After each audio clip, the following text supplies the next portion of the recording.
नहीं, कैसे हैं? वॉइस नहीं आ रहा था।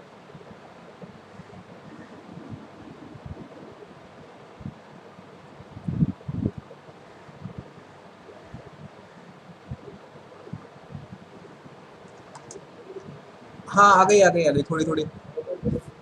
हाँ, आवाज़ आ गई, थोड़ी थोड़ी आ गई। चलिए, कैसे हाल चाल?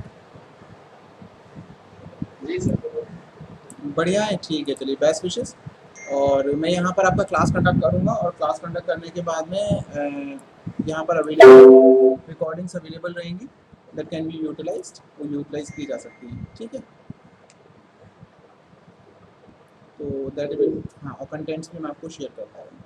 सो I am going to start today. और यहाँ पर मैं स्टार्ट करने वाला हूँ आप लोगों के लिए, क्योंकि हम लोग ईडी एनालिसिस की बात कर रहे थे। तो ईडी एनालिसिस का मैं एक एग्जांपल लेके उसको यहाँ पर समझाने की कोशिश करता हूँ कि किस तरीके से ईडी एनालिसिस की जाती है।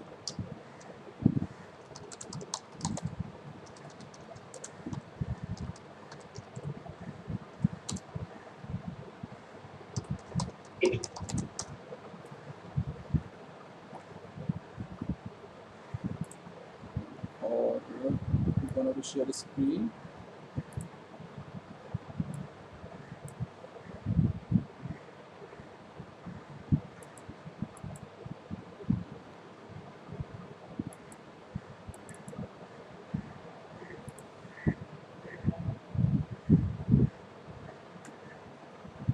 हाँ, विजिबल है स्क्रीन।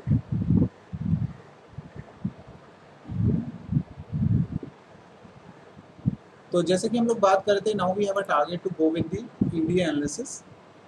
और यहाँ पे आगे ईडी तो दिख रही sir. Not visible, visible sir screen तो दिख रही है। स्क्रीन नहीं दिख रही। शेयरिंग तो मैंने इसको कर दी। अभी हो सकता है कि 2 मिनट में आने वाला हो। मतलब मेरी तरफ से शेयरिंग स्टार्ट हो गई है।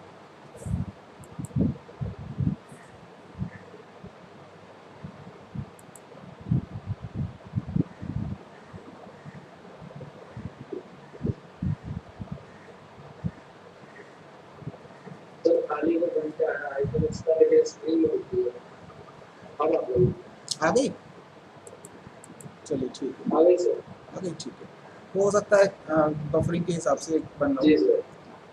तो चलिए स्टार्ट करते हैं। बेसिकली ईडी एनालिसिस ये हमारा सबसे मेन टारगेट है। और ईडी एनालिसिस केवल इसलिए इम्पॉर्टेंट भी नहीं होता है कि हम इसको पढ़ रहे हैं।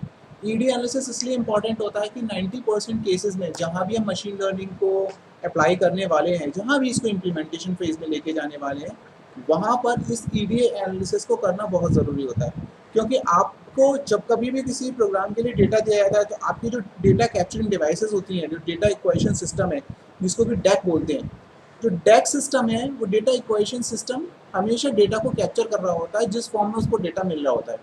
नाउ उस पूरे डेटा में से कौन सा डेटा आपके लिए इंपॉर्टेंट है, क्या आपके लिए ज़रूरी है, ये सारी की सारी जो एनालिसिस होती है वो ईडीए के थ्रू होती है। तो इसीलिए एक्सप्लोरेटरी डेटा एनालिसिस बहुत ज़्यादा इंपॉर्टेंट है और इसको समझना भी इंपॉर्टेंट है।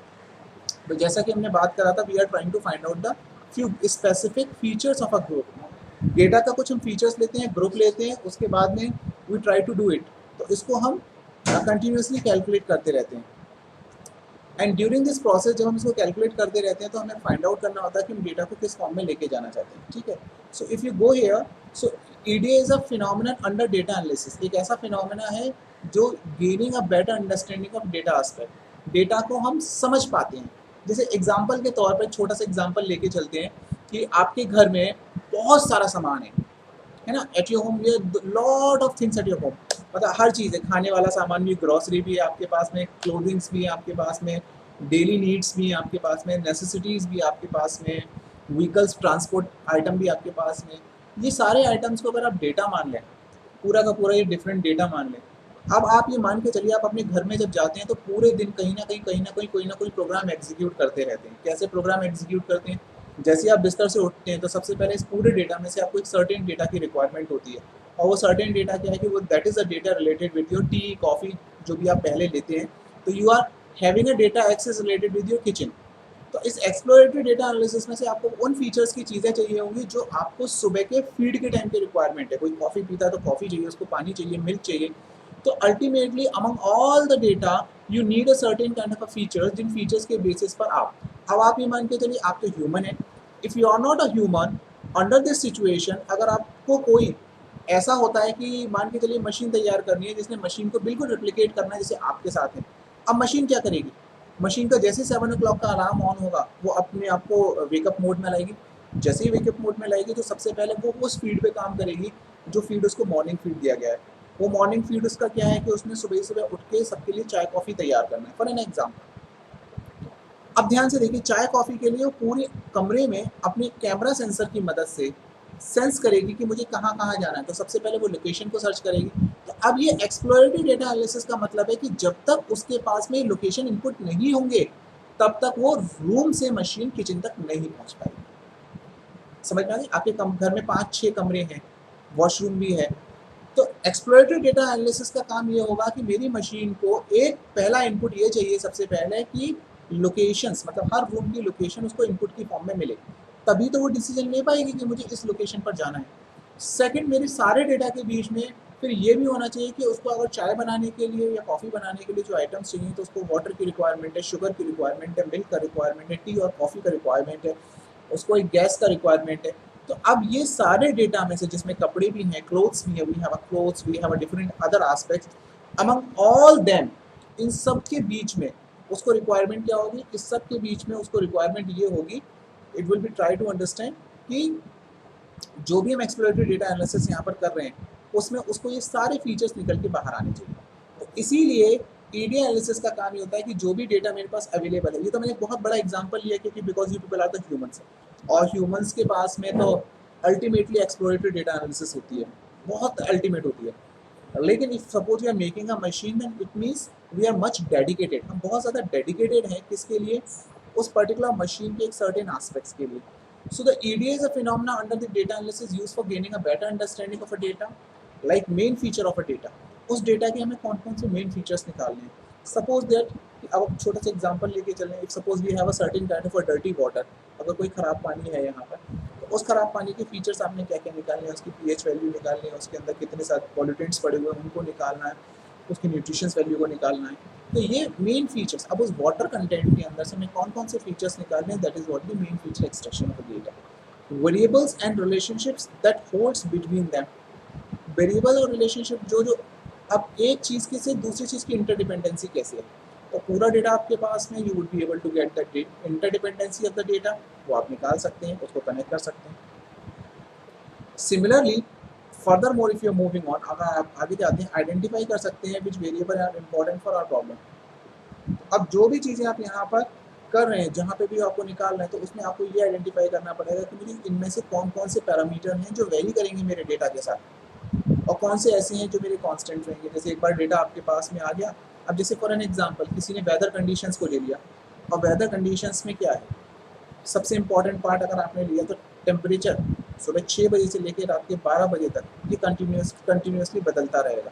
अब सुबह 6 बजे से लेकर रात के 12 बजे तक जब ये कंटिन्यूसली चेंज होता रहेगा तो ये वेरिएबल क्रिएट हो गया, तो that is what the variable aspect. अब ये जो वेरिएबल एस्पेक्ट्स है, इस वेरिएबल एस्पेक्ट को हम यहाँ पर चेक करते हैं।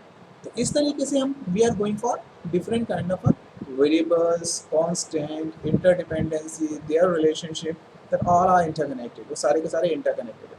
तो descriptive statistics, which is a way of giving a brief overview of a data set we are dealing with, including some measure and feature of the sample, grouping of a data, ANOVA analysis of the variance of this, ये analysis के point of view है। तो we are just taking a one simple example कि किस तरीके से हम descriptive statistic को उसको रीड आउट कर सकते हैं। यहाँ पर हम इसी एग्जाम्पल की बात करेंगे। So let's move on with one example, very simple example of this one.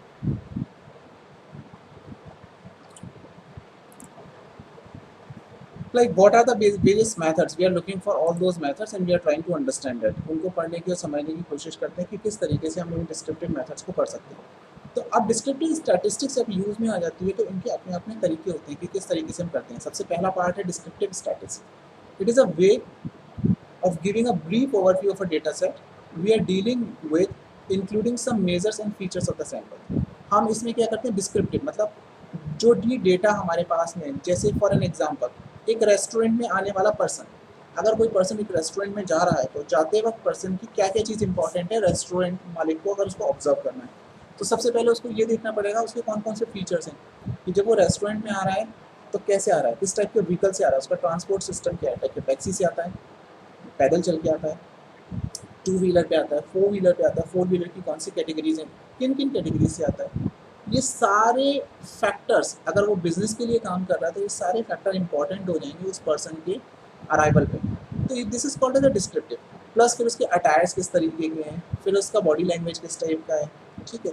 All these things matters कि वो रेस्टोरेंट के अंदर आने के बाद में बेसिकली रेस्टोरेंट के लिए कितना बेनिफिशियल होगा।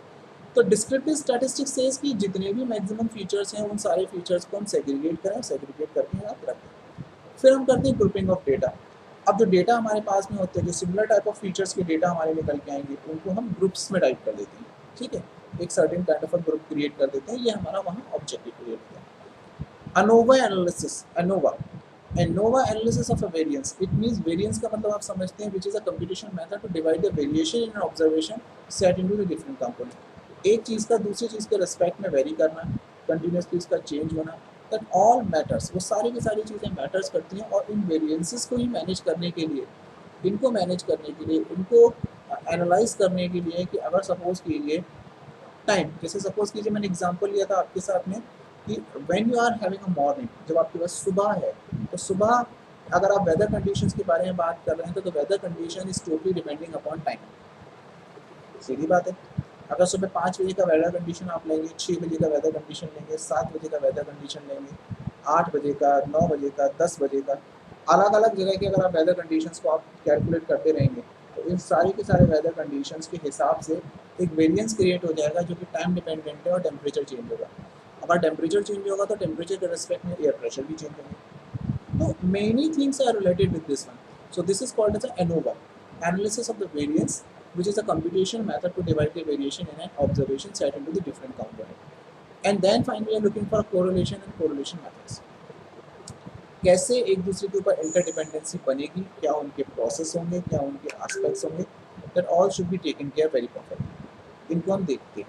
This is all. Now let's move on, further चलते हैं तो डिस्क्रिप्टिव के बारे में देखना शुरू करते हैं। डिस्क्रिप्टिव स्टैटिस्टिक्स इज हेल्पफुल, सबसे पहले इसी की बात कर रहे हैं, to understand the characteristic of your data, आपके डेटा की कैरेक्टरिस्टिक क्या है, and to get a quick summary of it. Pandas in Python provide an interesting method of the describe this. तो ये डिस्क्रिप्टिव एनालिसिस के लिए पांडा के अंदर एक अपने आप में फंक्शनल लाइब्रेरी होती है।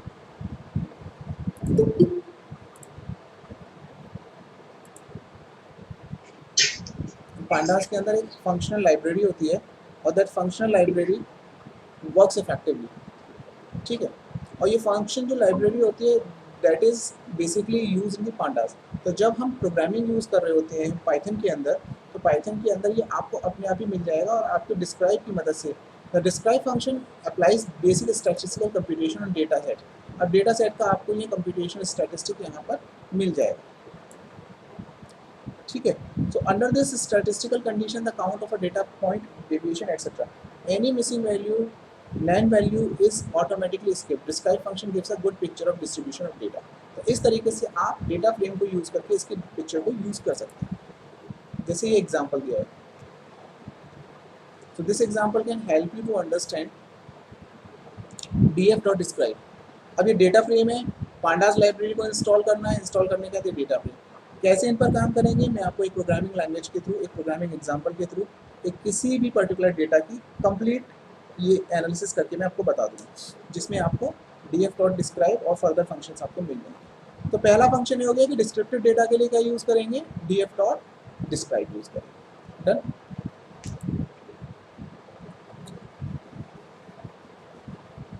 इस तरीके से। So if you see here, you will be able to see on screen that when you are putting the df.describe, ये आपको सारी वैल्यूज इसकी प्रोवाइड करके दे रहा है कि जो भी डेटा के अंदर क्या है, अननेम्ड डेटा कितना है हमारे पास, पॉपुलेशन क्या है, एज क्या है, इनकम क्या है, स्टेटस क्या है, काउंट, मीन, स्टैंडर्ड, मिनिमम, 25%, 50%। तो जो भी इसके मैक्सिमम फीचर इनपुट होंगे that all can be depicted here. वो सारे के सारे फीचर्स यहाँ पर आपको दिखाई देने लगेंगे। Another useful method to values count, which can be get count of each category। दूसरा मेथड आपके पास में क्या है, दूसरे मेथड में आप क्या कर सकते हैं, यहाँ पर कैटेगोरल एट्रीब्यूट निकाल सकते हैं इसका। For an instance, suppose you are dealing with a data set of customer. For an जी अच्छा For an instance, suppose you are dealing with a data set of a customer who are divided as a youth, medium. जी अच्छा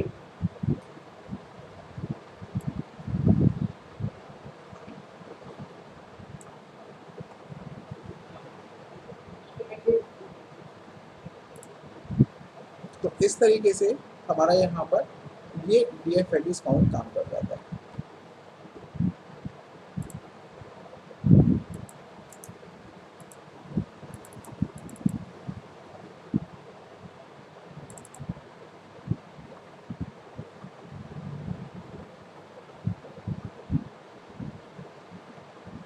Now coming on the next one.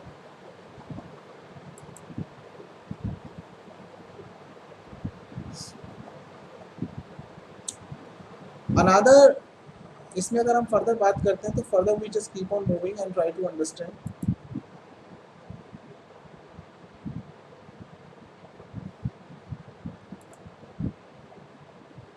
So another way, just keep on moving, try to understand. Another method is another useful method, the values underscore counts, which can get each category attribute series of the values. For instance, suppose you are dealing with the data set customer who are divided into youth, medium, and the old categories under the column name age, and your data frame is DF.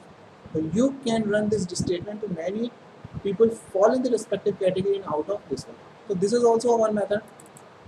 इस तरीके से भी आप use कर सकते हैं. तो अगर इसका एग्जांपल आप देखते हैं तो इसका example DF education dot values and count, कितनी वैल्यू एजुकेशन कैटेगरीज के अंदर आती है, तो आपको आउटपुट कुछ इस तरीके का दिखाई देगा. ये बता देगा कि कितनी कितनी वैल्यूज इस एजुकेशन कॉलम के अंदर काउंट्स क्रिएट होते हैं और ये सारा एट्रीब्यूट देगा. एटलीस्ट मतलब ये है कि अगर पांडास में आप यूज़ कर रहे हैं तो with the help of a pandas library बड़े मज़े से, बड़े इंजॉइंगली, बड़े ईजीली आप इस पूरे सारे एट्रीब्यूट्स को आप कवर कर लेते हैं. That's all what you want. ठीक है. Now coming up the next one.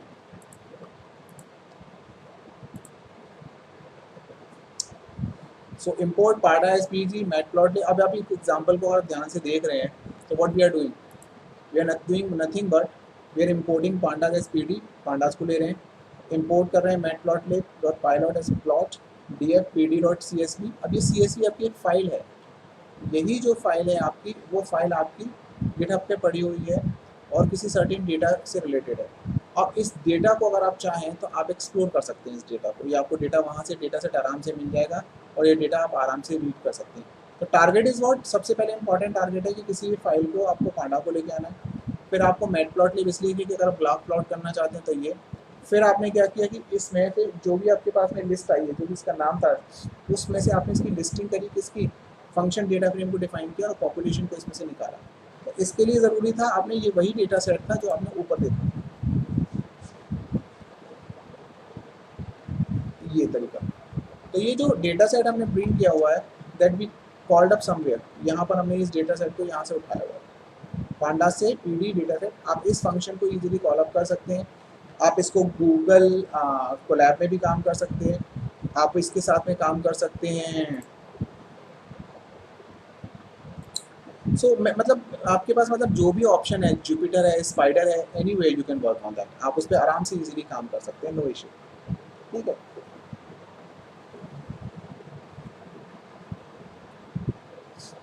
तो नेक्स्ट, तो इस तरीके से आप इसमें देखें, और जो भी आपको पॉपुलेशन वाला उन्होंने फाइंड किया है उसका उन्होंने एक बॉक्स चार्ट भी क्रिएट किया है. तो बॉक्स प्लॉट भी आप क्रिएट कर सकते हैं. नेक्स्ट है आपका grouping of data. Group by an interesting measure variable in the Panda which can be used to figure out of effect of categorical attributes on other data variables. Let's see an example on the same data set where we can figure out the effect of a pupil's age and education on voting the data set.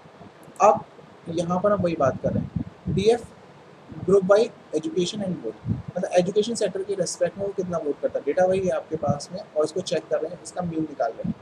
अब यहाँ पे आपने education और vote के respect में इन दो का mean निकाला और मीन निकालने के बाद में आपको ये आउटपुट आया. एजुकेशन और उसके रिस्पेक्ट में इन्होंने जो भी इसकी एजुकेशन कैटेगरी थी, PSS, और उसके हिसाब से जो भी इन्होंने वोट क्रिएट किए थे. In this group by output table is less understandable. Further analysis use pivot tables to create energy maps of regulation of this. कहने का मतलब ये है कि आप एजुकेशन और उसके रेस्पेक्ट में दिए जाने वाले डेटा को भी ग्रुप कर सकते हैं, जैसा कि आप एक्सेल में भी कई बार फिल्टर यूज़ करते हैं। तो एक्सेल में जब आप फिल्टर्स यूज़ करते हैं तो आपको ये समझ में आ जाता है कि हम फिल्टर यूज़ करते हैं तो जितना भी डेटा हमारा फैला हुआ हो उस डेटा को एक सर्टेन पॉइंट पे सेग्रीगेट कर सकते हैं और सेग्रीगेट करके उसको यूटिलाइज कर सकते हैं। ये भी अपने आप में एक इम्पॉर्टेंट आस्पेक्ट है।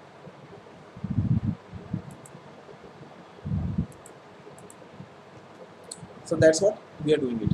तो ये यहाँ पे ग्रुपिंग ऑफ डेटा हो गया। तो इसके लिए भी बड़ी सिंपल सी कमांड यूज़ कर रहे हैं, df.group by education board.me।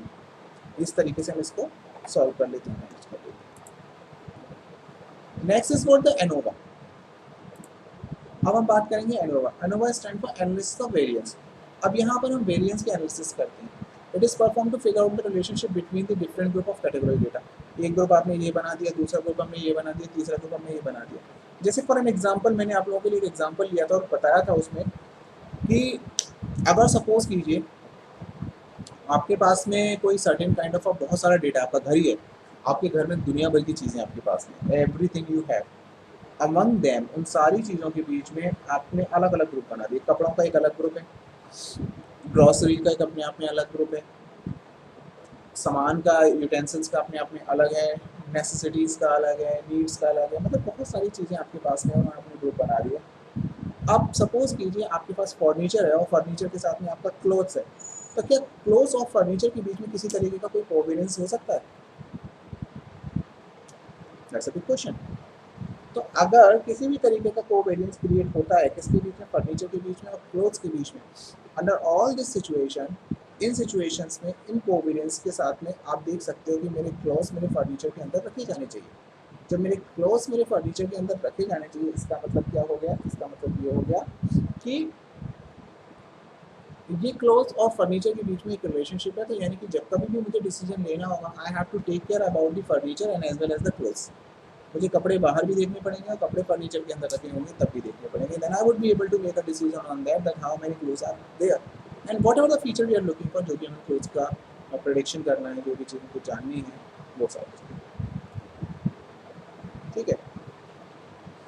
Which of the following would be over variation? This can be performed using Python module SciPy। ये SciPy जो होता है उसको यूज़ करके हम ये यूज़ कर सकते हैं। तो इसके भी हमारे पास एग्जांपल अवेलेबल है, इसकी भी सिंटैक्स है। तो इसको SciPy को आप बुला सकते हैं, कॉल कर सकते हैं, कॉल करने के बाद इम्पोर्ट कर सकते हैं F1 में, और इस तरीके से आप इनके ग्रुप्स हैं और ग्रुप्स के बीच में डायरेक्टली F स्टैटिक्स की वैल्यू और F1 में से ग्रुप 1 2 3 के बीच में कैलकुलेट कर सकते हैं कि क्या इनके बीच में कोई रिलेशनशिप है या नहीं। सो this is again a very interesting part. यहाँ पर आप अपने रिलेशनशिप्स को चेक कर सकते हो, तो no issue at all. So that is called as the ANOVA analysis. Now coming on a correlation and correlation computation. अब हम बात कर रहे हैं कि कोरिलेशन एंड कोरिलेशन कंप्यूटेशन क्या होता है। तो correlation is a simple relationship between the two variables in context such that one variable affects the other। एक वेरिएबल का दूसरे वेरिएबल पे क्या इफेक्ट है। Correlation is different from act of causing। One way to calculate the correlation among variable to find out the Pearson correlation। Here we find the two parameter, namely Pearson coefficient and p-value। We can say there is a strong correlation between the two variable when Pearson correlation coefficient is close than 1 or -1। The p-value is less than 0.001। SciPy modular also provides a method to perform Pearson correlation analysis in text। तो ये अपने आप में कोई चीज़ किसी किसी connected है, अगर उनके बीच में कोरिलेशंस हैं तो उनके लिए हम Pearson correlation coefficients find out कर सकते हैं, इजी पास्ट है। और उनकी वैल्यू जो होंगी उनके बीच में उनकी रिलेशनशिप फाइंड आउट कर सकते हैं कि उनका कोफिशिएंट कितना रहा है, यानी the one factor is causing to another factor और नॉट, एक दूसरे पर प्रभाव डालता है या नहीं डालता। That's an important part. So here we have again a different kind of aspects is there. तो इसके लिए भी अपनी डिफरेंट सिंटैक्स होती है, इसके लिए भी अलग प्रोसेस होते हैं, एनालिसिस होते हैं, one can go for that. तो यहाँ से हम इस पर मूव ऑन कर सकते हैं, we can understand what else we can do. अब यही हम एक अनदर एग्जांपल की मदद से देखते हैं जिसमें कि पूरी की पूरी कंप्लीट ईडी एनालिसिस दिखाई दे। All steps we are going to do it. हम सारे स्टेप्स को यहाँ वन बाय वन फॉलो करेंगे और चेक करेंगे how we are going to do it.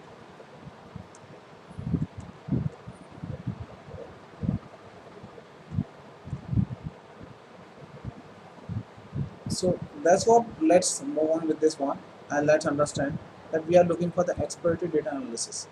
तो it is investigate and summarising the data को इन्वेस्टिगेट करना है, डेटा को समराइज करना है, ये सारा प्रोसेस हमें पता है, वी आर गोइंग फॉरवर्ड, है ना। अब इसको चेक करते हैं one by one, that's how we are doing it. तो स्टेप सबसे पहले डेटा को लोड करना होगा। तो लोडिंग के लिए जो हमने आप बेसिकली लाइब्रेरीज बताई गई हैं वो सारी की सारी हैं, import pandas P D, import numpy as N P, import seaborn as S N S. तो डिफरेंट लाइब्रेरीज हैं। पहला काम होता है इन लाइब्रेरीज को इम्पोर्ट करना, और इन लाइब्रेरीज को इम्पोर्ट करने के बाद में आप इसको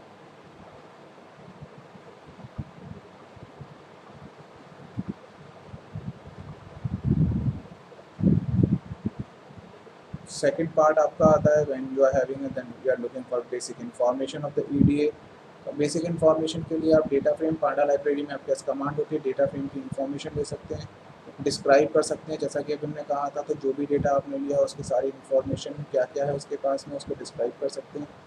यहाँ पे डिस्क्रिप्टिव एनालिसिस इस तरीके से आ जाएगी आपकी, ये आप देख रहे हैं स्क्रीन के ऊपर। तो ये डिस्क्रिप्टिव एनालिसिस है आपके लिए, वो आपको अवेलेबल हो जाएगी। फिर आप डुप्लीकेट वैल्यूज़ हैं तो आप डी एफ डुप्लीकेटेड डॉट सम उनको फाइंड आउट कर सकते हो, यूनिक वैल्यूज़ को आप आइडेंटिफाई कर सकते हो, विजुलाइज कर सकते हो, यूनिक काउंट्स कितनी यूनिक वैल्यूज़ हैं उनको काउंट कर सकते हो, उनकी ग्राफिक्स भी क्रिएट कर सकते हो, है ना।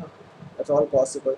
नल वैल्यूज़ फाइंड आउट कर सकते हो, कितनी वैल्यू है, D F dot is null, क्या इसमें कोई नल वैल्यू भी है, that we can go for easily replace the null values को आप रिप्लेसमेंट कर सकते हो। नो द डेटा टाइप्स, यहाँ पर data types D F data types filter कर सकते हैं आप डेटा को। यहाँ पर फिल्ट्रेशन का ऑप्शन आपके पास में, बॉक्स प्लॉट है आपके पास में, that all we can do.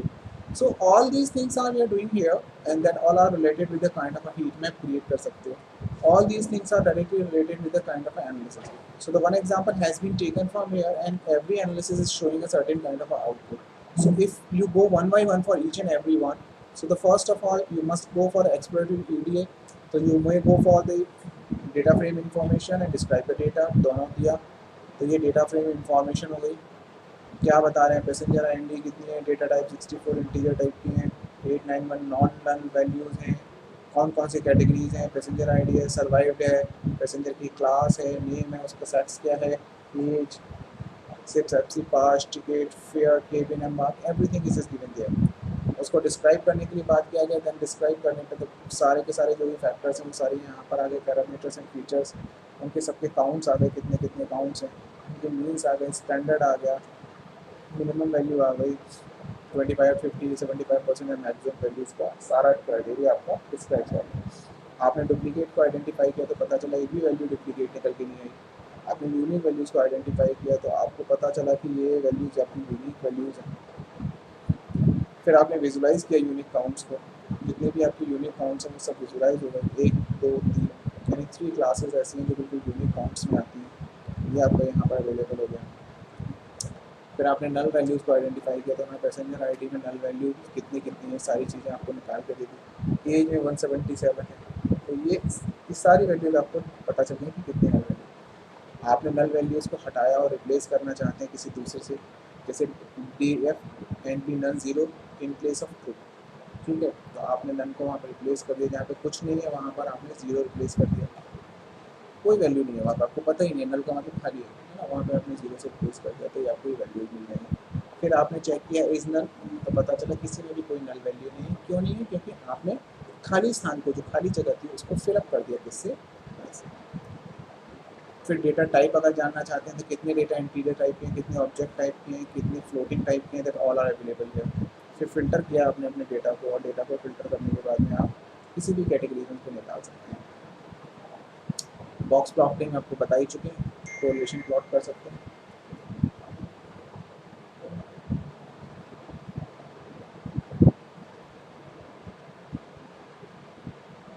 Finally, to find the correlation among the variables, we can make use of correlation function. This will give a fair idea of correlation stand between the different variables. SNS treatment, correlation. Ending note है यहाँ पर ED analysis का. So I hope so. With all these notes, you all will be able to understand what is the ED analysis with the help of this example, and expecting practically if we give a data to you with the help of all these programming and all these skills, you would be able to justify it well. So meanwhile, this is basically a kind of a recording available and you studied well, you read it well. I'm going to share all kind of data, text and contents with you. Meanwhile, you find any difficulty, you are absolutely free when we have an interactive session. So one-to-one class will be there. You will discuss all these kind of things. Thank you so much.